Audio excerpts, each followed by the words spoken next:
श्री स्वामी समर्थ. जय जय स्वामी समर्थ. अवधूत चिंतन श्री गुरुदेव दत्त. तुमचं सर्वांचं स्वामी समर्थ या चॅनेलमध्ये अगदी मनापासून स्वागत. स्वामी महाराज तुमच्या सर्व चांगल्या इच्छा पूर्ण करोत ही स्वामींच्या चरणी प्रार्थना करते आणि या व्हिडिओला सुरुवात करते. आता लक्ष्मी पूजना दिवशी आपल्याला लक्ष्मी कुबेर पोटली घरच्या घरी बनवायची आहे. तर ती अगदी आपण सोप्या पद्धतीनं बनवू शकतो.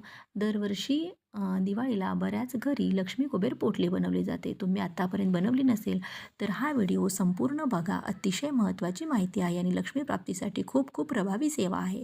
आपल्या घरी असलेली लक्ष्मी स्थिर राहण्यासाठी किंवा आपल्या असलेल्या लक्ष्मीमध्ये वाढ होण्यासाठी, घरातील अलक्ष्मी बाहेर बनवण्यासाठी तुम्हाला लक्ष्मी कुबेर पोटली बनवायची आहे. बघा खूप ठिकाणी ही पोटली जी आहे तर ती विकतसुद्धा मिळत असते. पण कधी-कधी काय तर दिवाळीच्या वेळेस आपण बघतो की ज्या वस्तू आहेत त्या व्यवस्थित मिळत नाहीत, खराब मिळतात आणि मग या ज्या वस्तू आहेत तर त्या तुम्ही घरच्या घरी बनवू शकता.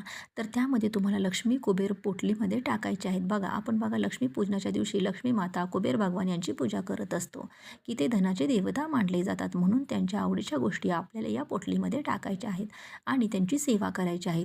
त्यांची पोटली बनवून ती आपल्याला आपल्या घरामध्ये ठेवायची आहे. त्याला लक्ष्मी कुबेर पोटली असं म्हटलं जातं. त्यामुळं ही पोटली बनवून आपण आपल्या घरामध्ये ठेवल्यामुळे आपल्या घरामध्ये आनंद, सुख अगदी नेहमी नांदत असतं. आणि माता लक्ष्मीचा आणि भगवान कुबेराच्या अशा काही प्रिय वस्तू ठेवायच्या आहेत, सेवा करायची आहे म्हणजे त्याला सिद्ध करायचे आहे. आणि तुमच्याकडे लाल पोटली पण अशाच बाजारामध्ये दिवाळीच्या दिवसात मिळत असते. तुमच्याकडे देवांचं जे काही लाल कापड असतं त्याची पण तुम्ही घरच्या घरी अगदी साध्या पद्धतीनं सुईदोरीने शिवून वगैरे चौकोनी लाल कपड्यांवरती ठेवून तुम्ही छान अशी बांधून पोटली बनवून ठेवू शकता. आता हे खूप सोपं आहे. तर यासाठी तुम्हाला जे काही सामान लागणार आहे किंवा ती पोटली कशी बनवायची आहे तर ते आपण या व्हिडिओमध्ये पाहूयात. आता ज्या तुम्ही गोष्टी घेणार आहे तर त्या गोष्टी स्वच्छ आणू शकता तुम्ही. दुसरी गोष्ट की जर सुतक असेल किंवा विटाळ असेल तर तुम्हाला ही सेवा करता येणार नाही किंवा तुम्हाला ही पोटली बनवता येणार नाही. मासिक धर्म असेल तरीसुद्धा तुम्हाला बनवता येणार नाही. पण बघा आता हे कोणी करू शकतं तर घरामध्ये कोणीही करू शकतं. तर बघा लक्ष्मी आणि कुबेर यंत्र असं एकच एकत्रित मिळतं. एक तर ते अ, कागदाचं असतं किंवा जाड कागदाचं असतं किंवा तांब्याचं असतं. तर हे लक्ष्मी कुबेर यंत्र आपल्याला आणायचं आहे. त्याच्यानंतर तुम्हाला 5 कमळगट्ट्याचे मणी आणायचे आहेत. त्याच्यानंतर तुम्हाला 3 पांढऱ्या कवड्या आणायच्या आहेत. 3 लाल किंवा चॉकलेटी कवड्या ज्याला आपण म्हणतो तर त्यासुद्धा आणल्या तरी तुम्ही चालेल. त्याच्यानंतर आपल्याला पिवळी मोहरी लागणार आहे. त्याच्यानंतर आपल्याला हळकुंड लागणार आहे. त्याच्यानंतर आपल्याला गोमती चक्र तुम्हाला 3 घ्यायचे आहेत. यानंतर तुम्हाला एक लाल सुपारी घ्यायची आहे आणि तुमच्या घरामध्ये जे काही मसाल्याचे पदार्थ डबीमध्ये असतात त्याच्यामधले 3 लवंग, 3 वेलदोडे घ्यायचे आहेत आणि गुंजा जे आहे तर तुम्हाला 5 गुंजा घ्यायच्या आहेत. हे सगळं सामान जिथं देवाचं सामान मिळत असतं तिथं नक्कीच मिळून जातं. आता बघा तुम्हाला काय करायचं आहे, तर तुम्हाला यातल्या जेवढ्या जमतील तेवढ्या तुम्ही गोष्टी एकत्र करू शकता. असं बघा की एखादी गोष्ट जर मिळाली नाही तर मग पोटली बनवायची नाही का? तर नाही. तर आहे त्या वस्तूतून सुद्धा तुम्ही पोटली बनवू शकता. आता तुम्हाला ही पोटली कधी बनवायची आहे तर शुक्रवारी 1 नोव्हेंबरला संध्याकाळी आपण लक्ष्मीपूजनाची पूजा करणार आहे. तर या गोष्टी सगळ्या तुम्ही लाल कपड्यामध्ये किंवा पोटलीमध्ये किंवा एका डिशमध्ये तुम्हाला ठेवायच्या आहेत. लक्ष्मीपूजनाची सगळी पूजा करून घ्यायची आहेत. पूजा करताना त्या गोष्टींवर हळदी-कुंकू टाकायचं आहे. म्हणजे हे जे सगळं वाण आहे तर त्यानंतर लक्ष्मीपूजनाच्या सेवा झाल्यानंतर तुमच्या उजव्या हातामध्ये ती डिश घ्यायची आहे. त्याच्यामध्ये ज्या काही सगळ्या वस्तू आहेत आणि मी तुम्हाला जी काही सेवा सांगणार आहे ती सेवा करायची आहे.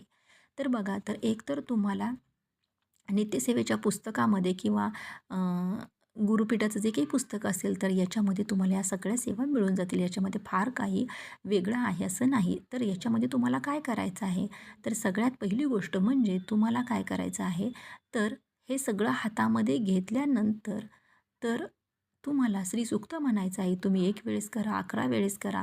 शेवटी तुम्हाला फलश्रुती म्हणायची आहे. जसं जमेल तसं तुम्ही श्रीसूक्त 1 वेळा, 3 वेळा, 5 वेळा, 11 वेळा म्हणू शकता. 5 वेळा नाही जमलं तर 3 वेळा जमतं. 1 वेळ तर तुम्ही श्रीसूक्त म्हणायचं आहे आणि 1 वेळा नवार्णम मंत्र असेल म्हणजे तो म्हणायचा आहे. त्याच्यानंतर एक माळ श्री स्वामी समर्थ मंत्र म्हणायचा आहे. त्याच्यानंतर तुम्हाला महालक्ष्मी अष्टकम 21 वेळेला म्हणायचं आहे. लक्ष्मी गायत्री मंत्र 21 वेळा म्हणायचा आहे. विष्णू गायत्री मंत्र 21 वेळा म्हणायचा आहे आणि त्याच्यानंतर तुम्हाला तुम्ही ज्या काही वस्तू घेतलेल्या होतात, म्हणजे तुमच्या हातामध्ये जे काही वस्तू आहे ते तुमच्या हातातच असणार आहे. त्याच्यानंतर आपल्याला कुळदेवीची सुद्धा सेवा करायची आहे. त्यानंतर माता लक्ष्मीसाठी ही सगळी स्तोत्र म्हणायची आहेत. आपल्या उजव्या हातामध्ये घेऊन ही सेवा करायची आहे आणि त्यानंतर त्या सगळ्या वस्तू तुम्हाला लक्ष्मीपूजनामध्ये ठेवायच्या आहेत आणि रात्रभर तिथंच राहू द्यायच्या आहेत. त्या वस्तू तुम्हाला डिशमध्ये ठेवायच्या आहेत आणि बघा दुसऱ्या दिवशी आपण लक्ष्मीपूजनानंतर जी काही उत्तरपूजा करणार आहेत, तर त्या उत्तरपूजेमध्ये आपल्याला काय करायचं आहे, हे जे आपण 2 नोव्हेंबरला सकाळी करणार आहे. म्हणजे आपण घरच्या सगळ्या देवांची पूजा करून घेणार आहोत. तेव्हा सगळ्या वस्तू उचलणार आहोत आणि तेव्हा तुम्हाला ती जी वस्तू आहे तर ती तुम्हाला एका पोटलीमध्ये टाकायची आहे. त्याला हळद, कुंकू, अक्षता अर्पण करायचे आहे. देवी आईला, माता लक्ष्मींना आपल्याला प्रार्थना करायची आहे, की "हे देवी आई माझ्या घरामध्ये अलक्ष्मी बाहेर जाऊ दे. जी काही असलेली लक्ष्मी आहे ती माझ्या घरामध्ये स्थिर राहू दे. त्याची वाढ होऊ दे. माझ्या घरातला पैसा वायफळ गोष्टीमध्ये खर्च होऊ नको देऊ." आणि त्याच्यानंतर तुमच्या मनामध्ये जी काही प्रार्थना असेल तर ती प्रार्थना करायची आहे. तुमची जी काही इच्छा असेल तर ती म्हणून दाखवायची आहे. त्यानंतर ही जी पोटली आहे, एकतर तुम्ही तुमच्या घरामध्ये तिजोरीमध्ये ठेवू शकता किंवा जिथे तुमच्या घरामध्ये पैसे ठेवतात, महत्त्वाचे कागदपत्र ठेवतात, म्हणजे आपल्या घरामध्ये एकतर छोटासा ड्रॉवर, कपाट असो तिथं, की जे आपण सगळ्या महत्त्वाच्या वस्तू ठेवतो तिथं तुम्ही ठेवू शकता किंवा तुम्ही देवाऱ्यामध्ये ठेवू शकता. एखाद्या चांगल्या ठिकाणी तुम्हाला एका व्यवस्थित ठिकाणी ही पोटली ठेवायची आहे. आता बघा, की आणि दर महिन्याच्या जेव्हा दुर्गा अष्टमी असते तर तेव्हा तुम्हाला काय करायचं आहे तर परत ही सेवा करायची आहे. जेवढी तुम्ही जास्तीत जास्त सेवा कराल तितकी प्रभावी बनत जाईल. लक्ष्मी मातेची तिथं कुठलीही तिथी असेल, मग पौर्णिमा असेल, अमावस्या असेल, दुर्गाष्टमी असेल, पहिल्या महिन्यामध्ये आपण बघा तर महिन्यामध्ये आपल्याला सणवार चालतच असतात. त्या दिवशी किंवा शुक्रवारी असेल किंवा मंगळवारी तुम्हाला जेव्हा वेळ मिळेल तेव्हा त्या पोटलीची तुम्हाला पूजा करायची आहे. हातात घेऊन सेवा करायची आहे.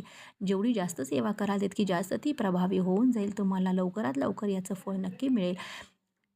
लक्ष्मी कुबेर पोटली ही देवाला अतिशय प्रभावी सेवा आहे. आपल्या आयुष्यामध्ये सगळे प्रॉब्लेम संपण्यासाठी लक्ष्मी मातेची सगळ्यात मोठी सेवा आहे आणि आपल्या घराचे जे काही संरक्षण कवच आहे ते आपल्या घरामध्ये नेहमी राहतं. त्यामुळे बघा कधी-कधी असं आहे की खूप कर्ज वाढत जातं, कर्जफेड आपल्याला होत नाही किंवा मार्ग मिळत नाही. आपल्याला आपण जे पैसे कर्ज म्हणून घेतलेले असतात ते आपल्याकडून फेडले जात नाहीत. परंतु ते कर्जफेड होण्यासाठी आपण आपल्या कष्टासोबत आपल्या नशिबाची साथसुद्धा मिळणं तितकंच महत्त्वाचं आहे. तर त्यासाठी अशा या शुभ दिवशी तुम्ही काही सेवा किंवा काही उपाय केला तर ते कधीही वाया जात नाही. फक्त मन लावून आणि श्रद्धेने कराल, जेवढी जमेल तेवढी सेवा करा आणि त्याचा फायदा घ्या. तर त्याच्यानंतर ही अत्यंत महत्त्वाची लक्ष्मी कुबेर पोटलीची माहिती तुमच्यापर्यंत पोहोचवली. जर तुम्हाला ही माहिती आवडली असेल तर नक्कीच व्हिडिओला लाईक करा, शेअर करा आणि कमेंट बॉक्समध्ये ओम महालक्ष्मी नमः, श्री स्वामी समर्थ जरूर लिहा.